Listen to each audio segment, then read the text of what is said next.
చెప్తున్నాను. నేను ఒక ఊరికి వెళ్ళాను. దాన్ని ఎక్కడ అంటే గుంటూరు జిల్లాలో ఒక చిన్న గ్రామం. ఆ గ్రామానికి వెళ్ళాను. నైట్ పడుకున్నాను. బాగా లేట్ అయిపోయింది మీటింగ్ లేట్ అయిపోయిన తర్వాత మనోళ్ళు రావడమే 9:30 10కి వస్తారు. 12:30కు మీటింగ్ అయిపోయింది. సరే అని వెళ్ళి పడుకున్నాను.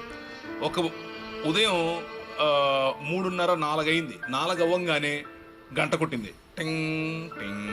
యెహోవా వలన ఆశీర్వదింపబడిన వాడా లే సోమరి లే అంటుంది. ఏ ఆకాశవాణి ఏంటిది అనుకున్నాను. బయటకు వచ్చి చూస్తే బొంగులు పెట్టినాడు ఇంతవి.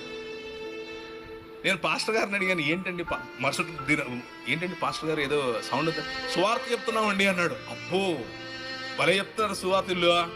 ఎలా చెప్తారు? నిద్రపోయేవాడిని కెలికి లేపి సువార్తనా? అది సువార్త కదా. దానివల్ల మనం చెప్పే మెసేజ్కు విసుగొస్తుంది. ప్రజలకు విసుగు రాకుండా చేయాలి. ఆ శుక్రవారం పూట మసీదుకి వెళ్ళి ఒకడు వాడికున్న నిష్టలో, వారికున్నటువంటి భక్తిలో, వారికున్నటువంటి దైవభీతిలో మసీదుకి వెళ్ళి వస్తున్నారు. నువ్వు ఆ మసీదు కాన్ని నిలబడుకొని అస్సలాము అలైకుం సాహబ్ ఏలో అని చెప్పి వాడికి ఇచ్చావనుకో, ఏమంటాడు? 4 వేస్తాడు.